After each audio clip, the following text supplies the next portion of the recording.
Hello प्यारे बच्चों।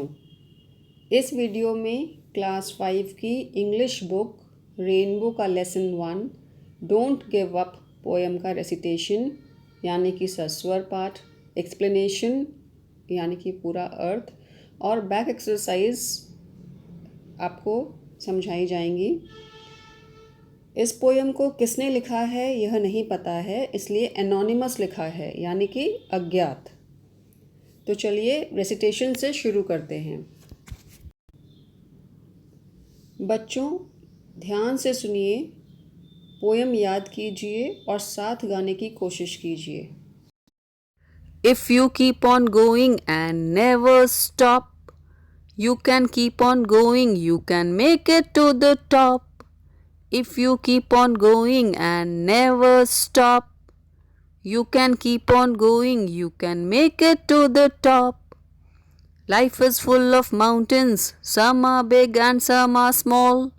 But if you don't give up, you can overcome them all. Life is full of mountains, some are big and some are small.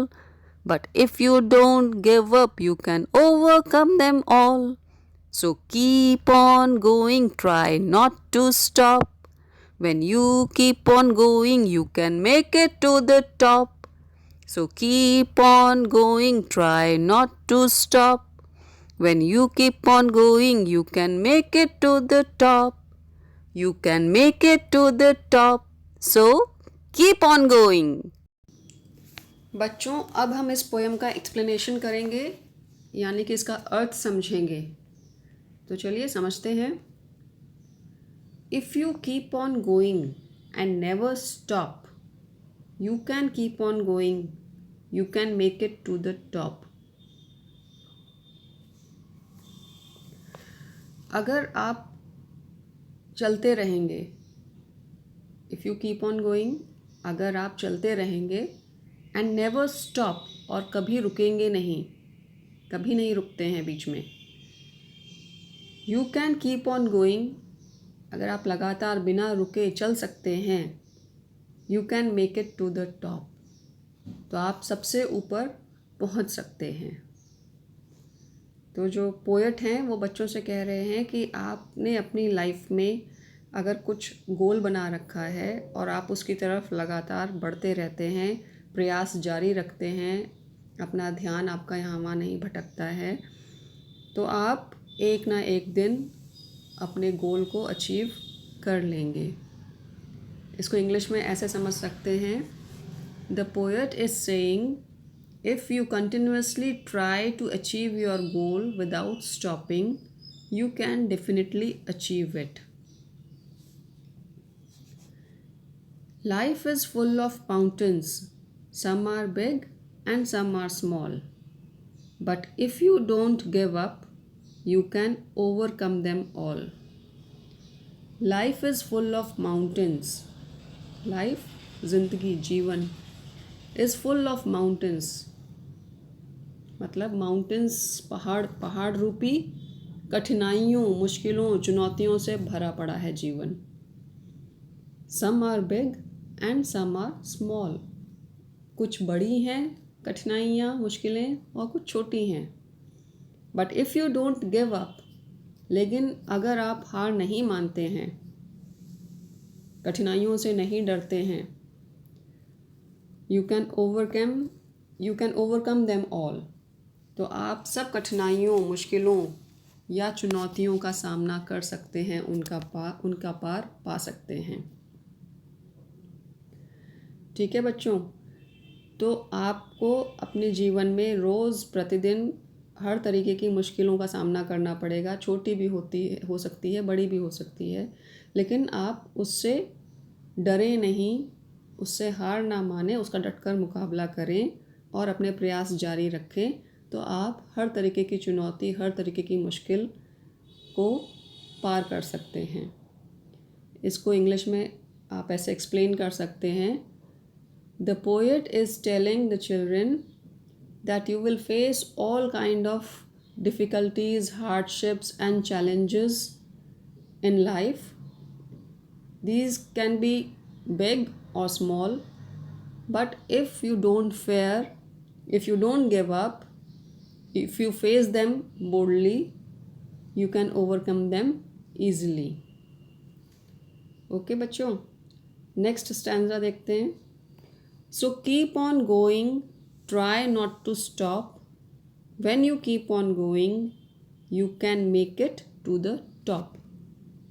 इसलिए लगातार अपने लक्ष्य की तरफ बढ़ते रहिए. सो कीप ऑन गोइंग, लगातार बढ़ते रहिए. ट्राई नॉट टू स्टॉप, कोशिश करिए कि किसी भी कठिनाई से आप विचलित ना हो, रुके नहीं. आपका माइंड जो है डेविएट ना हो, अपने एम की तरफ, अपने लक्ष्य की तरफ फोकस रखें, फोकस्ड रहें और प्रयास करते रहें. When you keep on going, और जब आप लगातार अपने लक्ष्य की तरफ बढ़ते रहेंगे, चलते रहेंगे, you can make it to the top, तो आप एक ना एक दिन अपने लक्ष्य को ज़रूर प्राप्त कर लेंगे, अपने एम को प्राप्त कर लेंगे. इसको इंग्लिश में आप ऐसे एक्सप्लेन कर सकते हैं. The poet says to keep doing our efforts without stopping, and when we are not distracted by any means, we can definitely achieve our goal in life. तो बच्चों, ये कविता का अर्थ था. बहुत ही अच्छी कविता है, मोटिवेटिंग पोएम है. इंस्पिरेशन मिलती है इससे कि आप किसी भी चीज़ से हार ना माने, लगातार अपने गोल की तरफ, अपने लक्ष्य की तरफ बढ़ते रहें. और जब आप ऐसा करेंगे तो आपके प्रयासों से एक ना एक दिन आप उसको ज़रूर पा लेंगे. समझ में आया बच्चों? अच्छी है ना पोएम? चलिए, अब हम करेंगे लेसन के एंड में जो बैक एक्सरसाइज दी हुई हैं वो करते हैं. सबसे पहले न्यू वर्ड्स, नए शब्द दिए गए हैं. पहला है कीप ऑन. कीप ऑन मतलब जारी रखना. नेवर मतलब कभी नहीं. Full of mountains. Full of mountains, mountains मतलब ऐसे पहाड़ होता है, लेकिन यहाँ पर इस पोएम में माउंटेन्स का मतलब क्या है? कठिनाइयाँ, चुनौतियाँ. तो फुल ऑफ माउंटेन्स, कठिनाइयों से पूर्ण, कठिनाइयों से भरा हुआ. Give up. गिव अप प्रयास छोड़ना. ओवरकम्स. ओवरकम्स मतलब सफल होना, काबू पाना. मेक इट पूरा करना. तो आपको ये वर्ड्स मीनिंग याद होने चाहिए, इनको याद करिए. आगे आप क्वेश्चन आंसर्स हैं. Answer the following questions. Question number 1 है, where are the children going? बच्चे कहाँ जा रहे हैं? तो बच्चों, जब आप अपनी किताब में देखेंगे, बुक में देखेंगे, तो बच्चे एक माउंटेन क्लाइंब कर रहे हैं, माउंटेन पर चढ़ रहे हैं, पहाड़ पर चढ़ रहे हैं. तो वैसे तो देखकर आपको लगेगा कि बच्चे माउंटेन पे चढ़ रहे हैं, लेकिन उसका अर्थ है कि वो children are going towards their aim in life. जो उन्होंने अपना लक्ष्य बना रखा है उसकी तरफ वो जा रहे हैं. So where are the children going? The children are going towards their aim in their life.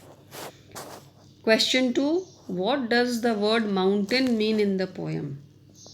इस पोएम में माउंटेन का क्या मतलब है, क्या अर्थ है? तो इसका आंसर होगा, the word mountain in the poem means the difficulties and the problems which we face in our lives. जो हम रोज़मर्रा की ज़िंदगी में, जीवन में कठिनाइयों, चुनौतियों का सामना करते हैं, मुश्किलों का सामना करते हैं, वही अर्थ है इस पोएम में माउंटेन का. ठीक है बच्चों? नेक्स्ट क्वेश्चन है, कंप्लीट द लाइन्स. लाइन्स को पूरा करना है. पोएम की लाइन्स दी गई हैं, थोड़ा पार्ट लिखा गया है और कुछ छोड़ दिया गया है, खाली लाइन छोड़ दी गई है, तो आपको उस लाइन में भरना है जो जगह छूटी है. सम आर बिग, इसके आगे खाली जगह है, तो आप उस लाइन को पूरा करिए. And some are small. You can make it, फिर खाली जगह छूटी है तो उसमें क्या आएगा? To the top. Next question है, what do you learn from this poem? आपने इस पोएम से क्या सीखा या आपको क्या सीख मिलती है? तो इसका आंसर क्या होगा? From this poem we learned that we should keep on trying and shouldn't stop till we achieve our goal. हमें क्या सीख मिलती है कि हमें हार नहीं माननी चाहिए। We should not give up and we should keep on trying. हमेशा अपने प्रयास जारी रखने चाहिए, कोशिश करते रहना चाहिए और हमें बीच में रुकना नहीं चाहिए जब तक कि हम अपना लक्ष्य प्राप्त ना कर लें, है ना। तो आंसर आप लिख लेंगे, from this poem we learned that we should keep on trying and shouldn't stop till we achieve our goal. Okay बच्चों, नेक्स्ट आता है वर्ड पावर। वर्ड पावर में इसमें आपको कुछ अपोजिट्स दिए गए हैं। एक्शंस हैं कुछ जिसके लिए अपोजिट वर्ड्स दिए गए हैं और आपको याद करने हैं। जैसे आप जब टैप खोलते हैं, नल खोलते हैं, तो उसको इंग्लिश में क्या बोलेंगे? Turn on the tap. हाँ, नल खोलो। और आपको अगर बंद करना है तो क्या बोलेंगे? Turn off the tap. ठीक है, तो खोलना टर्न ऑन, बंद करना, नल को बंद करना इज टर्न ऑफ। लाइट का स्विच ऑन करना है, लाइट ऑन करनी है तो क्या बोलते हैं? Switch on the light. और लाइट को ऑफ करना है तो switch off the light. Switch on, switch off, ये अपोजिट्स हैं। स्वेटर पहनना है या कोट पहनना है या शर्ट पहनना है तो क्या बोलते हैं? पुट ऑन द शर्ट, मतलब शर्ट पहन लो। Take off the shirt, shirt उतार लो।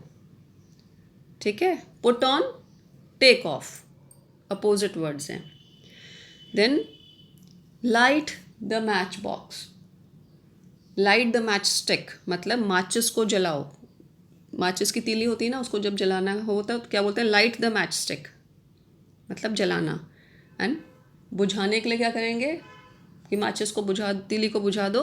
Put out the match stick, मतलब इसको बुझा दो। तो लाइट मतलब जलाना हो गया एंड पुट आउट मतलब बुझाना हो गया। लाइट का अपोजिट हो गया put out. Put in, next है पुट इन। पुट इन मतलब कोई चीज़ अंदर रखना। पुट इन एंड उसका अपोजिट हो जाएगा टेक आउट। टेक आउट मतलब कोई चीज़ आप किसी चीज़ से बाहर निकालते हैं। ठीक है, put it in the fridge, put in in the fridge, इसको फ्रिज में रख दो, put it in the fridge. और अगर आपको कहना है कि इसको फ्रिज से बाहर निकालो, take out from the fridge, इसको फ्रिज से बाहर निकालो। तो पुट इन का अपोजिट हो गया टेक आउट। ओके बच्चों, इसको लर्न करिएगा एक्शन वर्ड्स के अपोजिट्स को। फिर है लास्ट में एक एक्टिविटी दी हुई है, उसमें आपको बताया गया है कि चार्ट पेपर पर स्लोगन लिखिए, मतलब कुछ अच्छे से कोट्स लिखिए और अपने क्लासरूम में लगाइए। तो आप अपने घर में भी लगा सकते हैं। आप अपनी कॉपी के, अभी तो स्कूल बंद है, तो आप अपनी कॉपी के पेज पर लिखकर अच्छी अच्छी राइटिंग में लिख के अपने घर में जहाँ आप सोते हैं या जहाँ ज़्यादातर आपका समय बीतता है उस कमरे में चिपका सकते हैं। अच्छे अच्छे कोट्स हैं काफ़ी जो कि आपको इंस्पायर करते हैं, इंस्पिरेशन देते हैं, और उनको रोज़ जब आप पढ़ते हैं तो आप उस तरीके से आपका माइंडसेट होता है, दिमाग आपका उस तरफ सोचता है। तो इसमें 3 दिए हुए हैं, जैसे try and try again you will succeed at last. कोशिश करते रहिए, हार ना मानिए, कोशिश पे कोशिश करते रहिए और आपको आखिर में सफलता मिलेगी। God helps those who help themselves. God helps those, भगवान उसी की मदद करता है जो खुद अपनी मदद करते हैं, है ना। जब आप पढ़ेंगे, खुद से मेहनत करेंगे तो चारों तरफ से आपको मदद मिलेगी। और आप पढ़ेंगे ही नहीं और सोचेंगे कि बस मुझे आ जाए किसी तरीके से, तो नहीं आ पाएगा। अपनी उस तरफ आपको खुद बढ़ना पड़ेगा, खुद प्रयास करने पड़ेंगे। Where there is a will there is a way, जहाँ चाह वहाँ राह। अगर आप पढ़ना चाहते हैं तो आप उसके लिए, पढ़ने के लिए रास्ता निकाल ही लेंगे। भले ही आपको 15 मिनट का टाइम मिले, लेकिन आप बुक लेके तुरंत बैठ जाएंगे अगर आपके अंदर से पढ़ने की इच्छा है तो। Where there is a will there is a way. तो ये अच्छी चीज़ है, ये आप अपने जहाँ रहते हैं ज़्यादातर समय बीतता है वहाँ पर ज़रूर लिख कर लगाइए। इंग्लिश में लगाइए, हिंदी में लगाइए, लेकिन लगाइए। और चार्ट पेपर अगर घर में हो, वैसे तो मुश्किल है, लेकिन अगर हो तो अच्छे से चार्ट पेपर में बना के रखिए और अपने क्लासरूम में लगाइएगा। ठीक है बच्चों, तो इसी के साथ आपका ये चैप्टर फिनिश हो गया। इस पोएम को आप ऐसे ही रोज़ सुनिए, सुन के याद कीजिए अच्छे से, और इसका एक्सप्लेनेशन सुनिए, रिवाइज़ करिए, question answers, opposite words revise करिए, और चार्ट पेपर पे या किसी पेज पर कोट्स लिखकर अपने घर में लगा लीजिए, जिससे कि रोज़ आप उसे पढ़ें और आपका उस तरीके से माइंड सेट हो। ओके बच्चों, अपना ख्याल रखिए, keep on studying and take care.